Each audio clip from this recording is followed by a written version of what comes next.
Going the distance with local sports. This is the X Sports Network.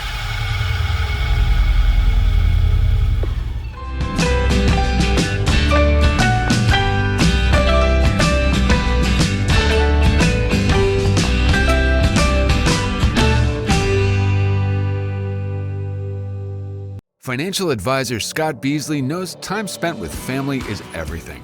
As a founder of Beasley Wealth Management, his mission is to give clients the freedom to enjoy time with family without the burden of financial concerns. A local of Lawrenceburg, Scott deeply values building relationships with clients, ensuring they make informed decisions concerning asset management, tax planning, and retirement planning.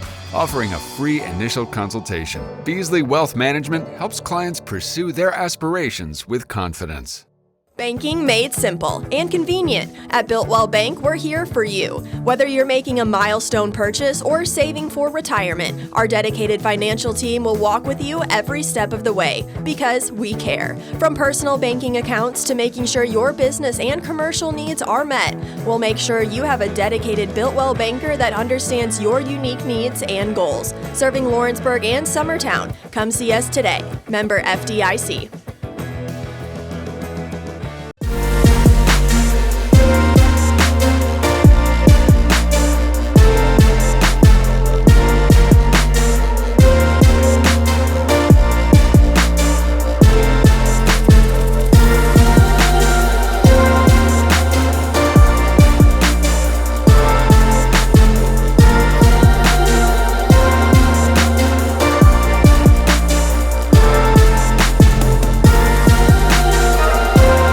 C&B Linen, fast, friendly, and reliable service is our promise to you. Because you're not just a customer, you're family. From multi-use linen to branded floor coverings and a complete range of cleaning supplies, C&B Linen is here to make sure you have everything you need. From our high-quality products to our fast, friendly, and reliable service, you'll experience the difference with C&B Linen. Because you're not just a client, you're part of our family. You'll be winning with C&B Linen. Going the distance with local sports. This is the X Sports Network. And welcome everybody here to X Sports Live, brought to you by C&B Linen. AJ Good here with Michael Marks. And Mike, man, we've got the games going on in the background. It's this week. It's the time.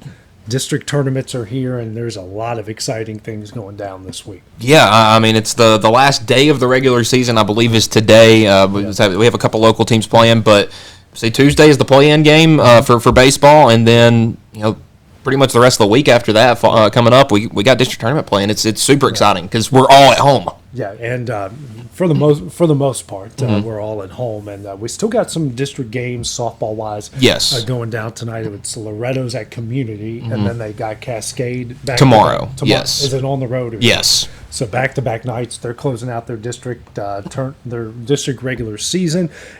So couple games for them there to let's get in the groove going into the tournament. Yeah, definitely a good opportunity, and you got two of the better teams in your district with Community and Cascade. Long road trips, but it's good bonding moments for the team and could help them maybe piece some things together heading into tournament play. Yeah, and they just need some momentum. I think that's what it is. They got some girls that can play. There are times when they get that momentum going. They're hard when that snowball starts going and getting bigger and gathering momentum. They're a tough team to play when that happens. They just got to get that momentum going. Yeah, you need to find out where the pitching and hitting is on the same page, because they had an opportunity last Thursday against Summertown, only lost 4-0. That was a game where if the bats wake up a little bit, you could have pulled a crazy upset right there. So I think you should have all the optimism in the world heading into this week. And we got a fun one. Is it here or at Summertown? I believe it is at Summertown tonight. Summertown. Lawrence County goes over to Summertown. Two of the better teams, and not just their district. Obviously, Summertown's number two. Lawrence County won their district in the regular season. But when you look at it, these two teams very fun offensively, got really good pitching defensively. If both teams are getting better, this could be a really fun game tonight. Yeah, I anticipate seeing a lot of runs, and this is no shade at the pitching staff. These are just two offenses, Summertown and Lawrence County, that when they get going, it's like just a conveyor belt almost. I mean, just one after another. Should be a fun matchup. Yeah, and Lawrence County they're on a roll. They just swept Zion Christian. Did another walk off. Yeah, who would imagine that? Lawrence County softball. That's 4 or 5 walk-off wins this year. Something like that, and that's just insane because they've played a little over 30 games now, and just to have pretty much 1 out of every 6 or 7 of those be a walk-off win. It's exciting. And think about it, man, major league teams don't get 5 walk-offs in a season. Yeah, and 162. 162 of these.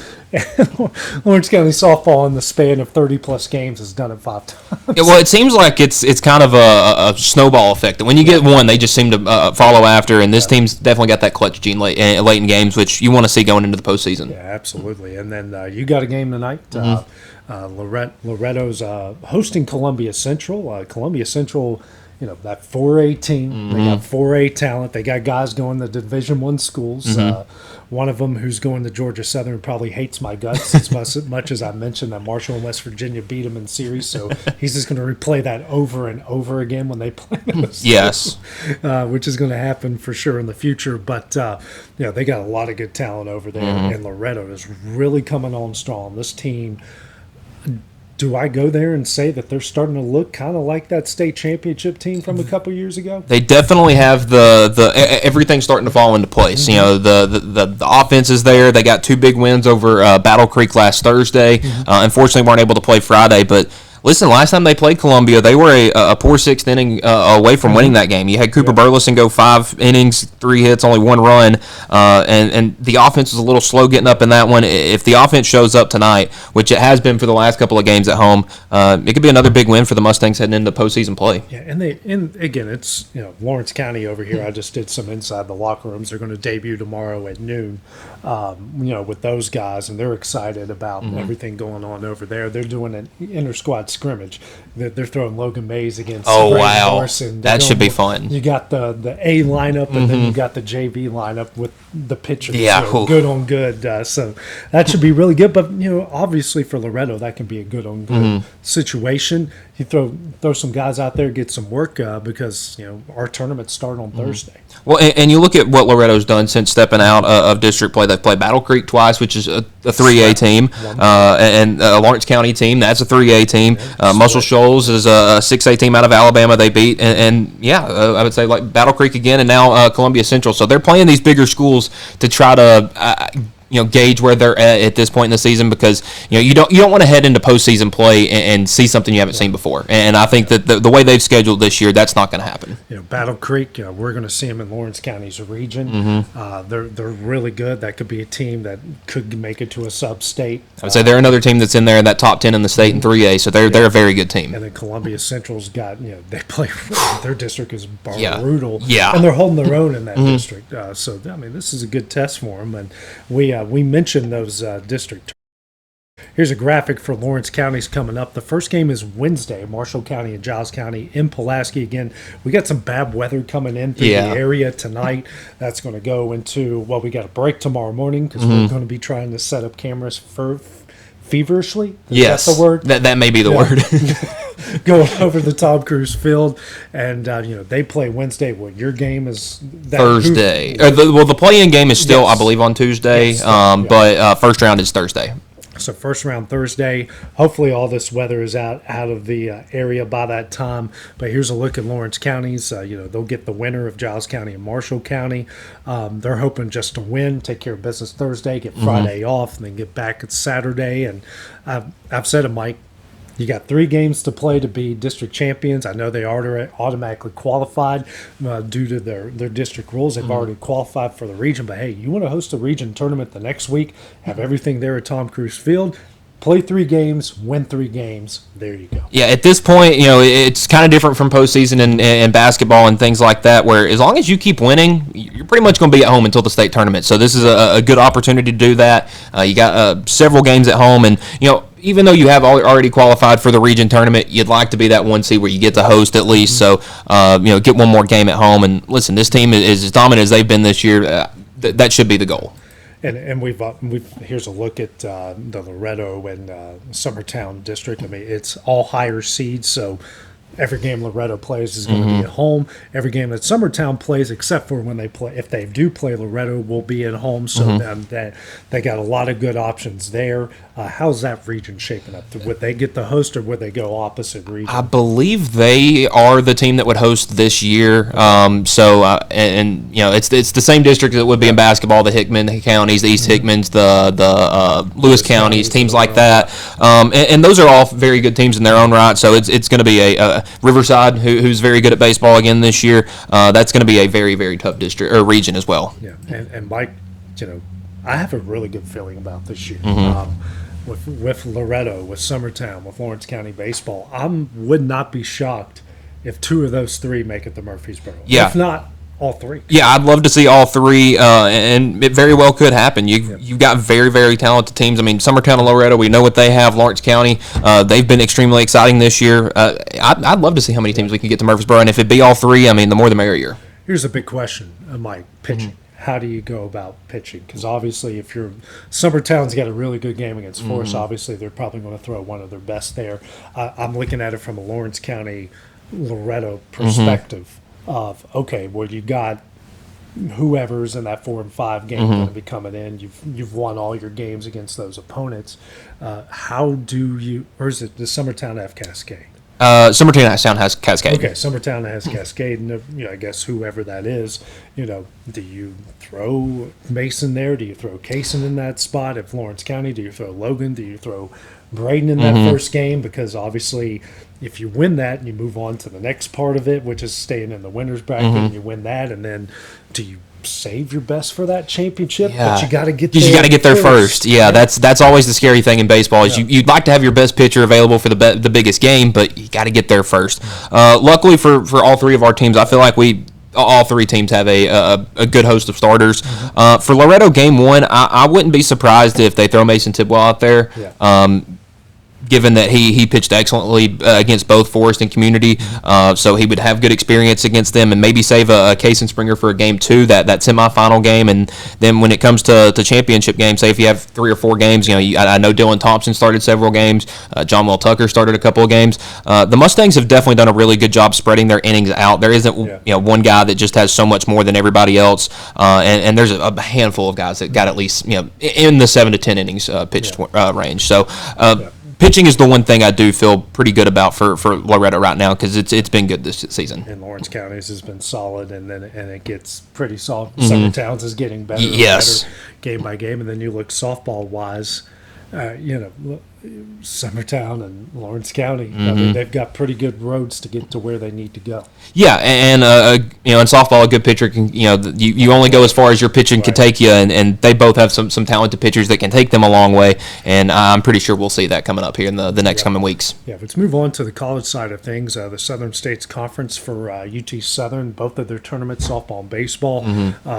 Softball got the 5 seed, so they will face off with who they just played. Yes. In Blue Mountain, just split a doubleheader with them. Won game 1, 4-2, had a really good bottom of the 6th. They led the whole way, but really extended out there in the 6th inning and get a win. Game 2, they go down 6-0, tie it, give up 6 runs. Yeah. And lose that game. Kind of a tough doubleheader, and now they get and speaking of, when UT Southern's pitching is good, they're incredible. Incredible, yeah. When it's not good. Yeah, and the thing that really hurts pitching, and this happens in both baseball and softball, it's the free passes that you give up. Yes. And when you're walking, you're walking batters, you're hitting batters, you're letting them get on base without swinging your bat. You're really hurting your team, and that makes the defense get a little tense. You got 2 on with nobody out, things start getting a little frightening there defensively. But again, when their pitching is on, it is on, and they are one of the toughest teams in that conference to beat when it is on. Yeah. Baseball wise, they're going to be over at the Rockabilly Stadium, Jackson, Tennessee. They're doing things different than most. They're playing 3. You get 3 guaranteed games. You got 4 pools. You got 2 pools, Pool A and Pool B. UT Southern is in Pool B with William Carey Thomas and Loyola, who they've played pretty good against. I think they took 2 out of 3 from Thomas, 2 out of 3 from Loyola, and I think they lost 2 out of 3 to William Carey. They play William Carey first Wednesday at 4 o'clock. That is really interesting. Yeah. I don't think, other than the World Baseball Classic, I haven't heard of much pool play going on. ACC's done it. Okay. That's the only other conference I know that's done it. But then they have Monday, Tuesday, Wednesday is pool play to get for the extra spots to get into in the tournament. Yeah. Thursday, Friday, Saturday is pool play for the champions. Yeah. Really? Wow. Okay. I actually kind of like that though, because baseball is a game where one day you can have a bad day and the next day you can be a completely different team. Yeah. So it gives you the opportunity to be able to drop a game and come back and win a couple more. Interesting. I'm curious to see how that's going to work out. Yeah. So they get William Carey at 4:00 on Wednesday. Then they get Thomas at 7:00 Thursday.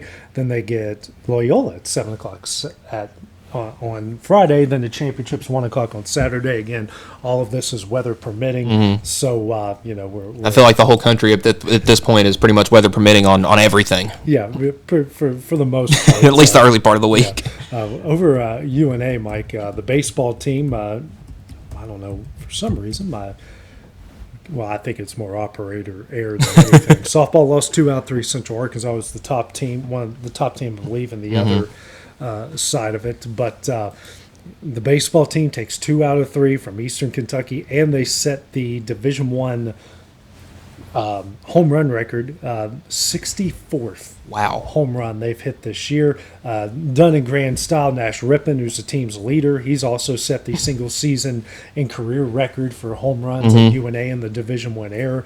Set it with the grand slam. So incredible. Hit 2 home runs there on Sunday at Eastern Kentucky. So now 64 total, which is the most since 1999 when they had 63 and 57 games. And that was back when the bats. I think 1999 was right there at the beginning or the end of when the juiced bats. Those things are hot. Yeah. But listen, they had a great weekend at Eastern Kentucky. Able to get a sweep and you score. That's right, they did sweep. 36 combined runs and you only played 25 innings. That's some good baseball. Yeah. The 99 record was done 57. They did 57 they did 63 and 57 games. They've already done 64 and 43 games this year. Well, I mean, it's more of an old 90s saying, but chicks dig the long ball. And listen, this UNA baseball team's got a whole lot of swagger about them this year. And they're having a lot of fun down there at Mike Lane Ballpark down there. So it's good to see them start. The new one, yes. And hey, listen, they welcomed it in pretty good style this year. I mean, when you look, Nash Rippon's got 16, Dylan Coleman with 15, and Wes Walker with 11. I've talked to some people who know a lot about UNA baseball. They can't remember the last time they had 2 guys with double-digit home runs. Now they got 3.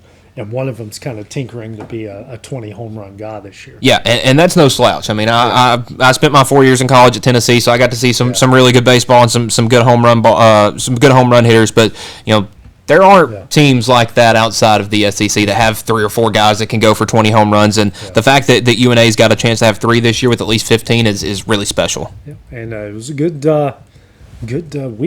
weekend for Tennessee baseball. Taking the series there from Alabama as well. The series that didn't even make it to the weekend. It was a Thursday, supposed to be a Thursday, Friday, Saturday series. There was a chance of storms in Knoxville on Saturday that I don't think ever actually moved in, so they could have ended up playing on Saturday. But they played a doubleheader on Friday.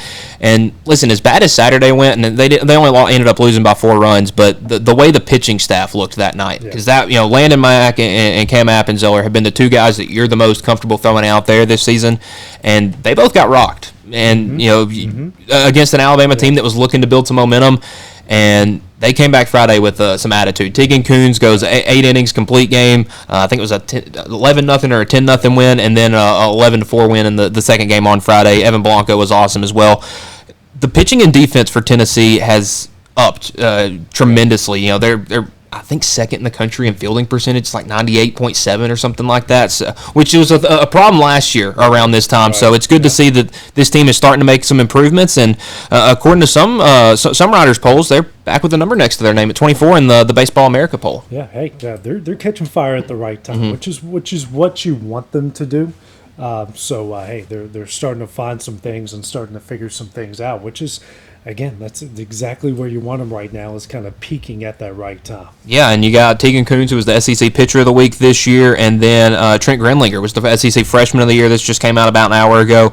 It was an incredible weekend, and when you had a team that's first in the country in defense versus an Alabama team that has really struggled defensively this year, things tend to go the way they did this weekend, and that was a huge series win for Josh Elander and the Vols. And they haven't updated the baseball stand, SEC baseball standings. There still has them at 8 and 10 because they're 10 they should be 10 and 11 now. Yes, 10 and 11, so that puts them at 31 and 16 overall. So that would put them now more middle of the pack, or at least even with Bama and the Arkansas. So I know Georgia.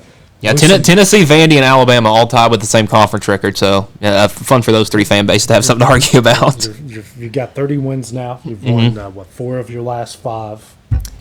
It's feeling pretty good. Yeah. I can't lie. It was a rough start, and every weekend when Tennessee wins a series, I just think, man, you get one hit in each of those Vanderbilt games. You get one hit in the 2 LSU games you lost, and that's 5 extra conference wins right there, and you're 15-6 and sitting at tied for first in the conference with Georgia.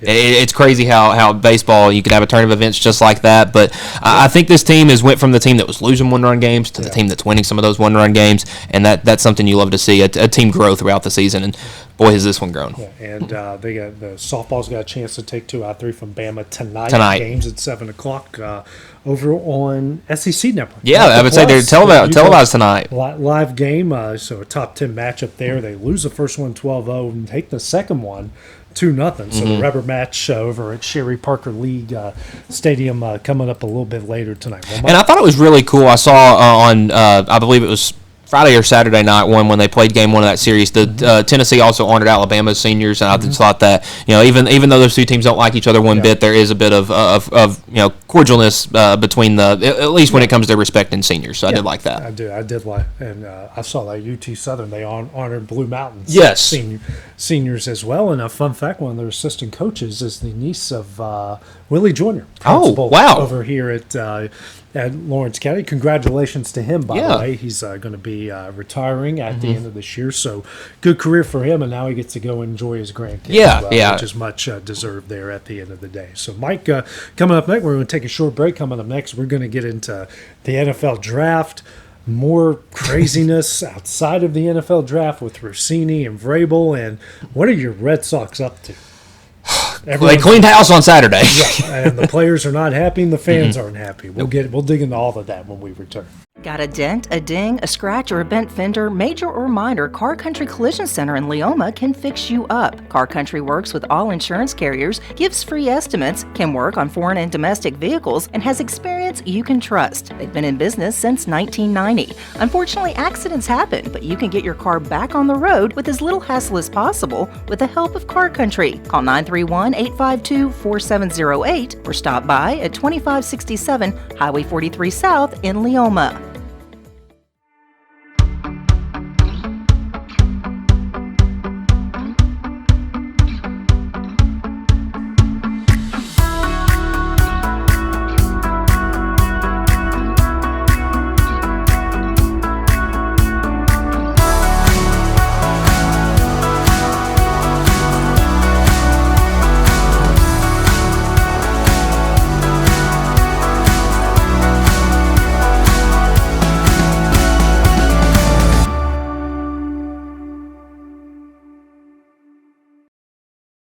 For the best meal from south of the border, head to Cocina Real in Puente Grande for lunch and dinner. With a wide array of mouth-watering entrees, there's something for everyone on the menu. And you can't forget the cheese dip.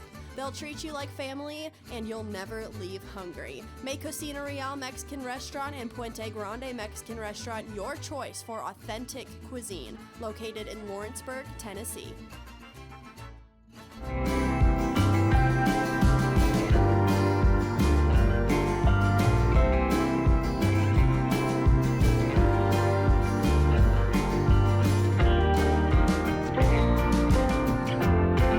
I'm Mike Keith, and my friends at Elliott Johnson Insurance have a great partner in auto owners insurance. Auto owners makes it easy to get life, home, car, or business insurance. Let Elliott Johnson Insurance find the auto owner's policy that makes a difference in your life. Call Elliott Johnson Insurance at one of their 3 locations, Florence, Loretta, and Lawrenceburg. Elliott Johnson Insurance, moving forward for our clients every day.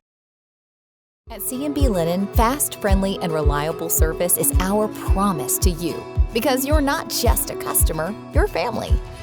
From multi-use linen to branded floor coverings and a complete range of cleaning supplies, C&B Linen is here to make sure you have everything you need.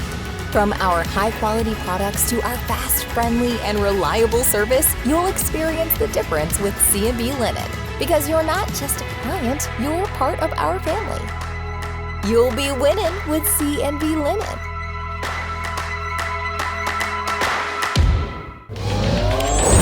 Going the distance with local sports.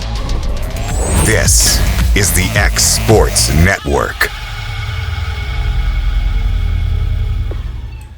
Welcome back here to X Sports Live, brought to you by C&B Linen. AJ Good with Michael Marks. Mike, we're getting into the sports side of things. We're just going to let you get it off your chest, Mike. They fire your manager, Alex Cora, there in Boston. Right after that, they win the series against Baltimore. The team looks great. The fans are they look sound. Boston radio's upset. Yeah. The fans are upset. The team is really upset that Alex Cora got fired this weekend. Yeah, I mean, you ask anybody, players, fans, anybody around Boston, pretty much anybody but in the front office, they loved Alex Cora. Now, listen, he had good years, he had bad years in Boston, and I had mentioned to you before the break, his 2 best years were teams that he inherited. It wasn't teams that he had built on his own, but you also look at the front office during that time. They weren't trying to make any big moves. I mean, there was one time where the biggest offseason move that the Red Sox made, and this was 2 or 3 years ago, was signing Corey Kluber, who was like 38. Well past. Yes, I would say past any production from him, and I believe he may have even been the opening day starter that year. So that tells you kind of where they were, and so in my opinion, I don't think they really, other than 2018 and 2021, they gave him much of a chance. And it seems like anytime there was they traded Devers last year. Yeah. You don't make any effort to re-sign Alex Bregman this year, and you bring in Sonny Gray, and you're like, all right, let's go compete for a World Series, and you're surprised when it's not starting off great. Yeah. I mean, Sonny Gray's had a great year, but the pitching staff has been subpar. The bats have not been there at all. I mean, Munetaka Murakami for the White Sox was before Saturday was 4 home runs away from tying the Red Sox as a team himself. Man. It was not going well, but the bats showed up Saturday and Sunday as kind of maybe a little last hurrah for Cora, and we'll see where they go this week. Yeah. I mean, it's crazy to fire somebody 30 games into a 160 game season, but we'll see how it goes. The Mets did it a couple years ago with or the Phillies did it a couple years ago with Girardi, and we've World Series. Yeah, I was about to say so. Maybe I don't think things are going to make that drastic of a turnaround in Boston this year, but you never know. The Mets want to fire their manager. Ooh, yeah. But hey, they finally got past that 11-game losing streak, and now they're on another 3-game one. So. And then the Phillies broke their losing streak. Yeah. Just to start another one again. It's been a rough year for anybody in the National League East not named Atlanta, which feels.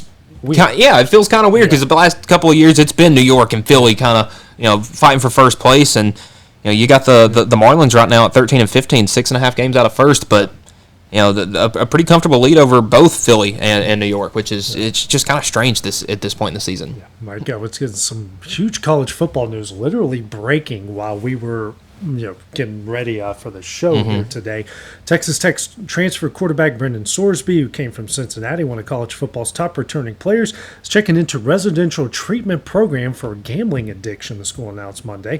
Sorsby's decision to seek treatment, according to sources, came in the wake of discovery of Sorsby making thousands of online bets on a variety of sports via a gambling app, which jeopardizes his eligibility with Texas Tech. The NCAA is investigating Sorsby's gambling, according to sources, as the organization forbids athletes from betting on both college and pro sports. Texas Tech said in the statement the university is committed to supporting Brendan through his recovery process, ensure his long-term health and well-being.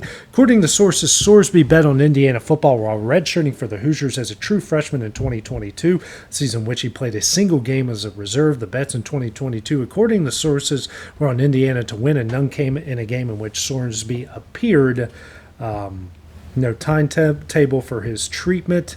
And there's a bunch of other stuff you were pointing out, Mike. He was betting on pitches during Major League Baseball games. It says here the guidelines in 2023 that were adopted include guidance that wagers greater than $100 would lead to a potential loss of 30% of the season of eligibility.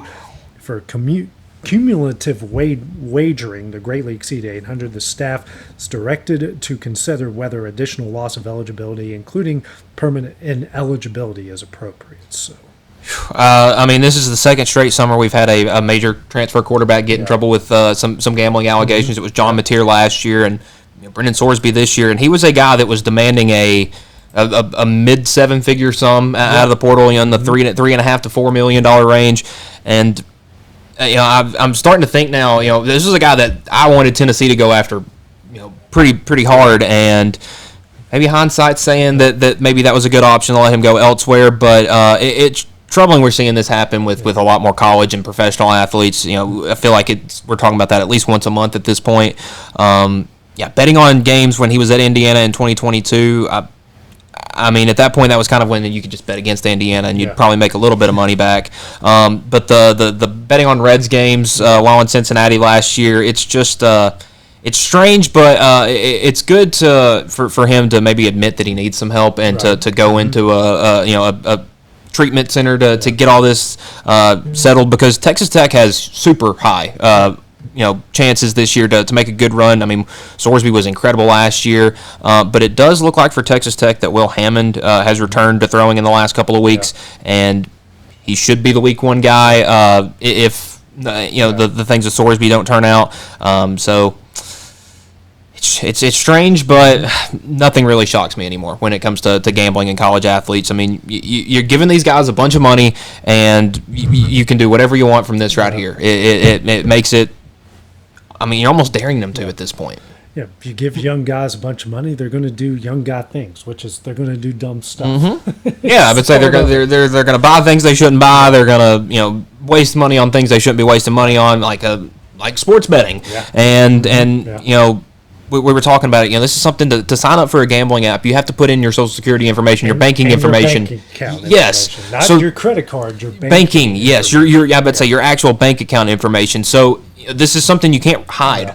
Yeah, right. We always talk about it, how everything in the dark eventually comes to the light, and here's another instance. Yeah, what you do in the dark comes into the light. Speaking of acting like a moron, Vanderbilt quarterback Diego Pavia, one of the most polarizing figures in college football, accepted an invitation Sunday to attend next weekend's rookie minicamp with the Ravens. Source told ESPN's Adam Schefter Pavia is the first Heisman Trophy finalist to go undrafted since Northern Illinois' Jordan Lynch in 2014. He'll compete against Connecticut quarterback Joe Fangano, who is also receiving a tryout from the Ravens. So. Yeah, I look at this almost in a similar light that I do Shador from last year. It was a very expressive quarterback, I'll just put it that way, that kind of ran his mouth a lot between his last game and the NFL draft, and there is nothing that NFL teams want less of now than baggage. So that's probably scared the other 31 teams off from him, because immediately after the draft you see a bunch of teams sign guys, and it took a while for him to get an offer, and that wasn't shocking to me. He brings a lot of attention with him, and we saw that from Vanderbilt, and it was good for Vanderbilt. It got them into the kind of the forefront of college football for the first time, maybe ever. Right. But it's something in the NFL that doesn't carry. He's talented, but to make it in the NFL, we've seen a ton of talented college players just completely wash out in the NFL. Yeah. But we've seen guys that didn't have great college careers, like Tom Brady. He wasn't a highly known guy out of college, so. Maybe he can do the most with this tryout, but I see this kind of being almost like a Tim Tebow stunt. It's like, we'll give him a tryout, we'll let him throw for a little bit, but this isn't anything serious. And Fagnano from UConn had a tremendous year last year. He was somewhere close to 80% completion percentage, only one interception, like 35 touchdowns. So it's definitely gonna be a tough battle for Pavia when it comes to accuracy, because that guy is as good as it comes. And I think that's going to be what the Ravens are going to be looking for, is a guy with a good arm behind, obviously, the talent that you're going to get from Lamar Jackson as a running quarterback. Yeah, I guess in a way that's a good place for him to go, because they know how to tailor your offense to your strengths, but also at the same time, you got to kind of get there first, and you got to beat the guys out in front of you first, which, according to all the reports we've seen, Diego really doesn't want to do that because he was given carte blanche to do whatever he wanted over there in Nashville, and then guess what? That doesn't work out in the NFL. Oh, that's the thing is, like we talked about, when Pavia got to Vanderbilt, they were not in a good spot, and he put them in a good spot because they pretty much, like you said, just gave him, here, do what you want, put us in the spotlight as much as you want. The Ravens have a new head coach this year. It's not Harbaugh for year 25 or whatever it was going to be. It's Jesse Minter this year. It's a new head coach who is in a place that likes to win, expects to win, and it's not an opportunity where you can take a chance on a guy like that. So, hopefully they can keep him, hopefully he does turn out well, but it's definitely going to be a long road for Pavia coming up. I just remember Jesse Minter when he was just a student assistant at Marshall under his dad. My gosh, I'm so old. That was a long time ago. Wow. Let's go to the draft. The Titans, looking at the needs, they got everything that they needed: an edge rusher, a receiver, an offensive guard, a running back, and a linebacker. Looks like they got some help up front on both sides. First pick, Carnell Tate, and Keldrick Falk out of Auburn. Also later in the first round, edge rusher. Then they get Anthony Hill, good linebacker out of Texas, second round. Nothing in the third and the fourth. They get from Fernando Carmona. I think that's a steal, an offensive guard there in the fifth round, as well as Nicholas Singleton, very good running back at Penn State. I think that's a steal as well. Then Jackie Marshall, defensive tackle from Baylor in the sixth. Pat Coogan. That's a huge pickup. That was the Rose Bowl offensive MVP right there. Big one there in the sixth round, their center, and then Jaron Kanik, the tight end out of Oklahoma in the seventh round. So I was definitely a little hesitant seeing Tate go at 4. That's really high for a receiver. And listen, nothing against Carnell Tate, but I wouldn't use a top 5 pick on a receiver not named like a Marvin Harrison. I mean, it's guys out of Ohio State. It's a Marvin Harrison or next year with Jeremiah Smith. I don't know if Tate would be a guy I would throw that much. That high of an offer at, but I think they were really leaning towards Jeremiah Love, and him going third was shock to me as well. The first round was full of unexpected picks, but like you mentioned, I think they got what they needed. They needed a receiver with Carnell Tate. They got one. They needed a good edge rusher. You got Kedrick Folk out of Auburn. But two of the bigger pickups is some of those later ones. I think Nick Singleton's a good pickup. That's a good, big kind of bruiser back out of Penn State. And Pat Coogan. I don't know how big of a threat he is to start this year, but I think that's a perfect look at a long-time starting center for the Titans. I'm trying to find the draft grade here. I'm trying to scroll down. In their division, the Texans got a B- to Keelan Rutledge in the first round. The Colts got a B, taking CJ out, and they didn't have a first-round pick. But they picked up some good guys there. Jaguars got a D. They didn't have a first-round pick either. They went pretty receiver, linebacker, and defensive lineman heavy. The Titans got an A for their draft. And I do like I mentioned, I thought that the Tate pick was a bit early, but the first round was crazy. I think they did do a great job. Anthony Hill was a good pickup out of Texas. He was one of the leading tacklers in the SEC, and it was kind of hard to judge some of the other teams in the division, like the Jaguars, because they drafted a bunch of big men, and you don't really know how they're going to perform till they get there. I think Indianapolis actually had a pretty good haul. They got a couple good linebackers, and anytime you get a defensive guy from Georgia, he's going to be good, as long as he's not going to be making any crazy moves driving. So I'm looking at some of the other draft grades. The Cowboys and the Chiefs got A's. The Giants got an A+. 2 picks in the first round. Top 10 picks. Arvell Reese, good edge rusher there at Ohio State. Then Francis Mayoga, probably the best offensive lineman in the draft. They got him 10th overall, and then they filled in, got Colton Hood from Tennessee in the second round, and finished off with Malachi Fields, and they cleaned up. They did pretty good. The Eagles got an A-. The Malachi Lemon, first round pick. They followed it up. They go get. Have you heard of it's Uar Bernard, the defensive tackle from Nigeria? Picked him up in the 7th round. This guy is 305 pounds. Oh wow! 6'4", runs a 4.65 40. But he didn't play college football. That's always the fun thing is these raw athletes. Because there was a guy a couple of years ago that the 49ers picked up that was a rugby player. They had him playing fullback. Yeah, that one didn't work out. But I do find it interesting when you got these guys that picked up football like in high school or picked it up a little bit later, because I mean those are just pure raw athletes that are trying to make it. And I mean his measurables are insane. If he's able to produce at that level, more power to him. Definitely. Yeah, I'd say looking around, there's not really a class I can think of that just like blows you out of the water. No. I mean, you can look up and down every place and go, okay. I would say there's a couple good picks here, a couple bad picks here, but for the most part, I mean, the team's got what they needed. Yeah, Mike, what do you think of Fernando Mendoza, first overall? I'd say it's kind of like I said last week. He doesn't feel like a first overall pick, but I mean, I think it's a great pickup for Las Vegas because, I mean, given what we see from him in the media and stuff like that, he looks like a guy that's hardworking, ready to get to work. Obviously, things didn't go great in Vegas the past couple of years. But if they can build a good team around him, and they had a pretty good draft, you got the running back out of Arkansas, Mike Washington, Jamar McCoy, surprisingly went really late. But injury concerns, obviously, a good point there. But I think it was a good pickup for Vegas. You got Ashton Genty there. You got some young receivers. We'll see how the defense holds up, but I think Fernando Mendoza, as long as he's not the whole thrown into the fire situation, I think he'll shape out. Ty Simpson, that was a big shocker. The Rams moved up to 13 to get him. Sean McVay was not happy. Did not look happy at all about that pick. Yeah, I would say that was one of the more awkward moments from night one. Is there was the video of him calling on the phone, didn't seem happy. There was the interview with the media. I don't know if it was that night or early the next morning. I think it was the early the next morning. Was not happy. No, he was. No. But you still got Matt Stafford, and you trade up for a quarterback. I get Stafford's getting old, and you don't really have a solid backup behind him because it's Stetson Bennett, but I don't think Ty Simpson's somebody you trade up for. And nothing against Ty. I think he's going to be a great quarterback, but it's kind of like I think it was the Bears that traded up for Mitch Trubisky. It just seemed weird. Yeah. And this is another one of those. We already talked about Diego Nussmeier goes in the 7th round to Kansas City.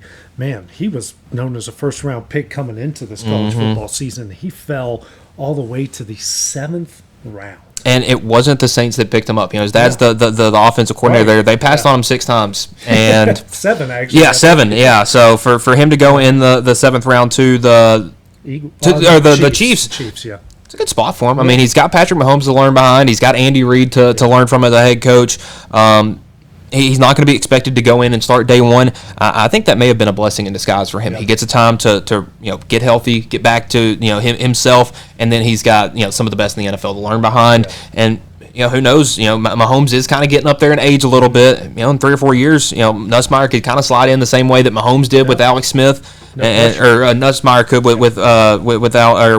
could do the same thing with Mahomes. Yeah, and the shot, not so much shocking, but North Dakota State had another quarterback draft, and they have had 5 quarterbacks drafted in the last, I think, 12 years. And when you think, I think at it from my team's perspectives, like I think West Virginia's only had 2 drafted, Marshall's had 1. How many is Tennessee? Tennessee had Aguilar win the 7th round. Yes. Where'd he go? Actually, I think he ended up undrafted. I thought he went 7th round. Maybe he.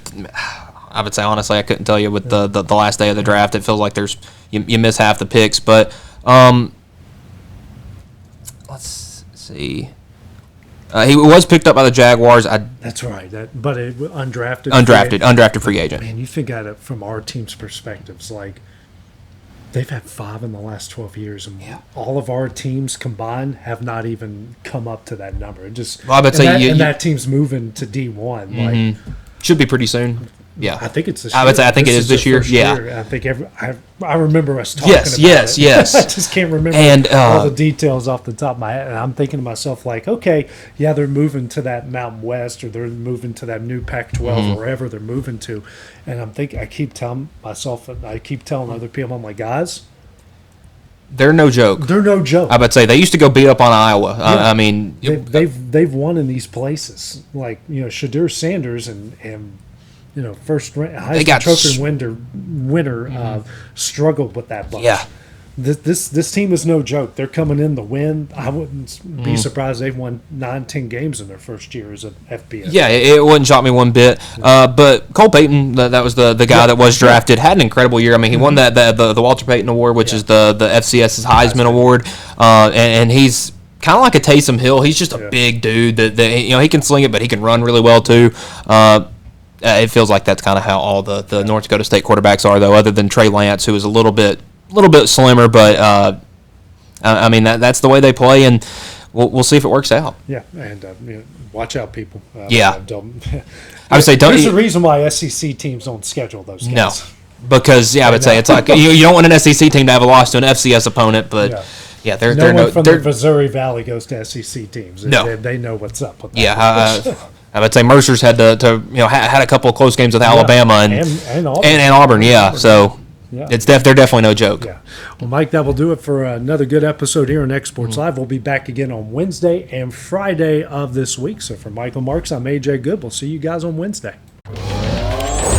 Going the distance with local sports. This is the X Sports Network.